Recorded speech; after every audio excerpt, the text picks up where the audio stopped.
to the destination for TV superfan discussion, AfterBuzz TV. And now, let the buzz begin. Hello, AfterBuzzers. You're watching Host Highlights, Episode 7. I'm your host, Olivia Gabaree, and today I'm highlighting Dakota. What is up, you guys? Dakota's here, and he's low-key a little bit nervous because he's never on the other side of, well, I mean, the table, so to speak, but we don't even have one. But thanks for joining me. How long have you even been with AfterBuzz at this point? I think I'm coming up on 2 years now. Oh, 2 years. Yeah. Okay, so we're about the same. We probably came around the same time. So I know that you were really big into acting, whether it was off-Broadway or commercials or television, but was hosting ever, like, in your path? No, honestly, it wasn't. And a lot of people say, like, you should just say yeah, like, that, because you're doing it right now. And I'm like, no, like, honestly, I had always loved watching, like, you know, Extra and like E! News and like things like that. I always loved watching it because I was all into like the news and gossip, but I'd never really given it much thought because I always loved acting.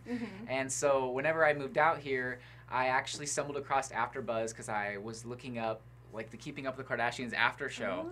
And I found it through that, and then I was like, I want to do this, and then I just submitted, and it was so unexpected, but it's one of my favorite hobbies now. Isn't that so insane that you came across them looking up Kardashian stuff, and now you're like the face of the Kardashian after show? Did you ever see that? No, honestly, I when I first came here, I started off on like a few after shows, but I kept putting my name like down on the prep sheet for Kardashians. Like, I really want to do this, and I was like maybe the 17th or 18th person in line. And so I never thought it was going to happen, but I started off doing a few of their spin-offs, and I was only supposed to be like a fill-in for one episode.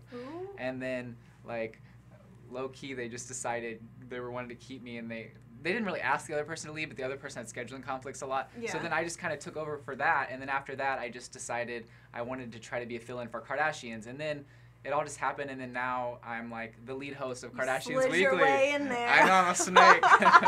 And then so you have Kardashians, which of course I'm gonna assume you're a super fan since you've been following it before you even on the after show. And then you do Shadow Hunters as well, right? Yes. And here that's a huge after show because it's a huge get for guests. How do you guys get so many guests to join your panel? Honestly, it's all thanks to Sam Davidson, who's one of the hosts here. She was the one she's the lead host, and she kind of welcomed me onto the panel. That was my very first after show ever that I had done. Wow. And so I was like, oh, cool, I've never heard of the show, and I jumped on it, and we got like one guest, and then after that, like the actors were talking amongst themselves, and they would just be like, yeah, you should go to AfterBuzz, we have so much fun. And then it would be like the people on the show would almost reach out to us and be like, hey, can we come in this week? Wow. And then we just have like a really good relationship with Freeform to where it feels like almost every week, if they're not shooting, they send us somebody. And I don't know how, but I was so thankful that was like my very first experience with AfterBuzz, because it's like so much fun to get to interview some of your very favorite stars. It's crazy. Exactly. And when you're sitting there with your panel every single week watching all of these people on television, and then they're just sitting right next to you, it's great to kind of get the behind the scenes perspective. You know what I mean? So have you done any other shows here? Yeah, I've done a lot of Freeform shows, like Pretty Little Liars. That was one that I had actually stumbled across as well. I was searching like Pretty Little Liars to watch an actual episode, kind of like I was doing with Kardashians, and it just kind of popped up AfterBuzz. So those are the two shows that I kind of found out about AfterBuzz. And so I was like, that's another one that I really want to get on. And so I was able to host, I think, the last season and a half of that show. So that was really fun. And I did a lot of stuff I feel like a lot of stuff for E! And Freeform. Those are the two main ones. But Young and Hungry and Baby Daddy were two really big ones as well. And the panel got invited to the set a lot to like hang out. Wow. And the director and producer, the EP actually, he like invited us to come on stage and sit behind him in the director's chair while like the studio audience was in the back and while the actors were out in the front, and we got to like just hang out. And I ended up going to dinner with one of the actors afterwards. It was crazy. It was awesome. It's so many good relationships that you develop. And I know you briefly mentioned Pretty Little Liars, and another thing that's crazy about it, I know, is that not only did you host the after show, but you actually developed a relationship with one of the actresses to the point where you guys made your own show. Yeah. Can you tell me a little bit about that? Oh my gosh, that was so fun and unexpected. But Lindsay Shaw, who plays Paige on the show, she came in for an interview, and a lot of my fans and her fans kind of liked the chemistry that we had because we were just joking around and having a blast. And so someone said, hey, I think you should have Lindsay on your channel in your next episode of, vlog. And I was like, oh my gosh, that'd be awesome. Like, I'm so down. What about you, Lindsay?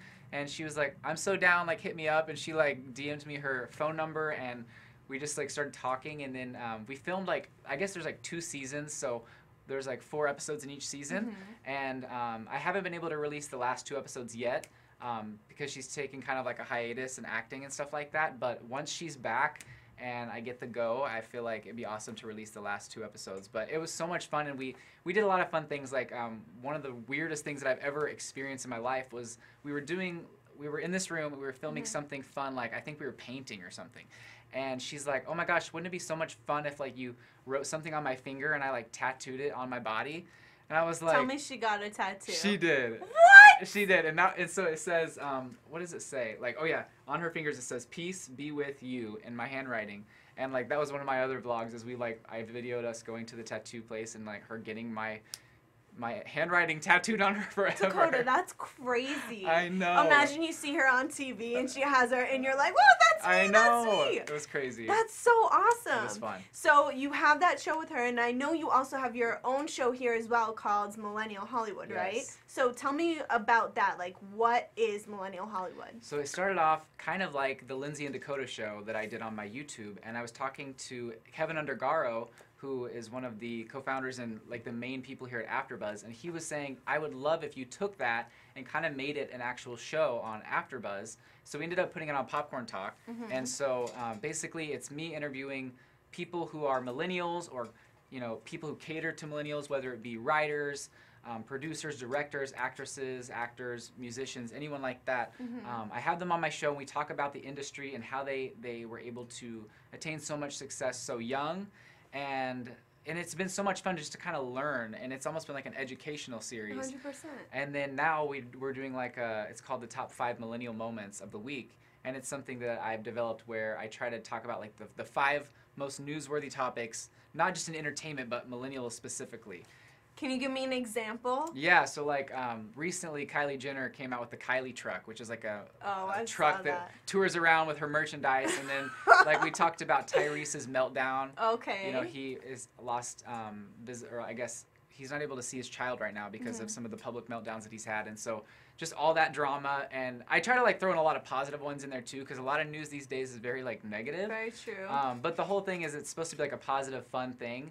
And I'm trying to actually take that, it's like usually like a 3-minute episode now, this particular segment, and I'm trying to strip down the audio and submit it to radio stations to start trying to have that be on air like once a week or maybe twice a week, and me just submit it to some of my radio stations back home in Missouri to try to like get it kind of going, and then try to make it a syndicated radio show where it's like I can keep submitting it to different places and hopefully it gets picked up. But that's the dream. That's really smart. And I know a lot of people don't realize, but especially because this industry is so competitive, I feel like that's the way you should do it. You start with a smaller market and you build foundation lay, and then eventually it carries over into something bigger. Yeah. But you're originally from Missouri. How did you end up here? Yeah, it's like a long story. I actually moved here when I was still 17. Oh. Like I was almost 18, but we kind of like, I don't know, because I don't know if I was really supposed to move out here when I was 17, because like, I need my parents and everything. I'm not even of age, and so we kind of made it sound like I was just going to California for a few weeks on a vacation type of a thing. Okay. And then I finally turned 18 and everything was good. And you're like, actually,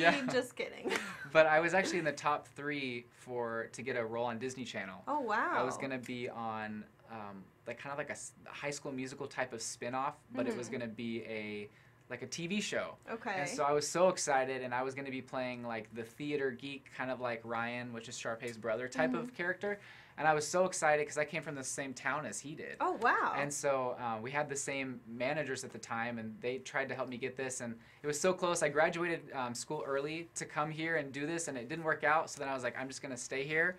And I've been here for like 3 years now, and I've just learned so much. Yeah, I mean, you've come such a long way. I admire you for like 17 is so young. It was crazy. That's great. Well, I'm sorry you didn't get the High School Musical thing. It happens, but you're in the running for something else exciting now, aren't you? Yes. Yeah, I'm actually in the running right now for hopefully to host a game show on Nickelodeon. And so I recently submitted in a audition tape, and they had me post it. and AfterBuzz was awesome enough to let me post it on their channel, and they kind of wanted to get everyone's perspective on it. They wanted to see what the comments were like, the views were like, and so I think I'm like in the top 5 of how many views it's getting right now. Okay. So I'm excited. I mean, it's definitely not even confirmed whatsoever, but I'm just being considered, and I think that would be a dream, because it's like I came out here to try to be, you know, when I was 17, I wanted to be on Nickelodeon or Disney Channel, and so to maybe be able to be on Nickelodeon would be like a total dream. So what can we do to help you get on Nickelodeon? Oh, that would be so awesome. Well, I guess I'll comment down below like the link to the video, and if you guys could watch it, like it, and comment something about it, like, you know, oh, like, cool. Dakota is so funny. I could really see him on Nickelodeon. Thank you. That would work, yeah. And so something like that would be awesome, and just I'll comment back, and I would appreciate that so much, because every view, every comment, everything counts, and they look at that. And even if I don't get this, I think they found me from a previous audition that I did for them. So you never know what's going to happen. They contacted you? Yeah.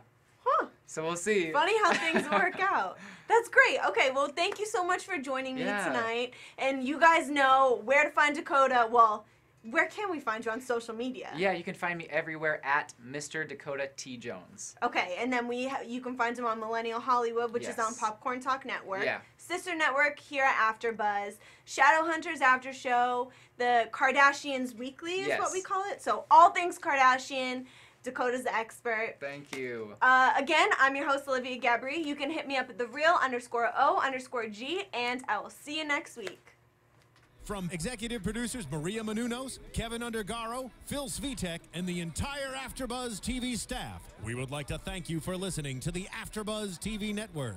To watch or listen to other after shows and post comments or questions, be sure to visit AfterBuzzTV.com.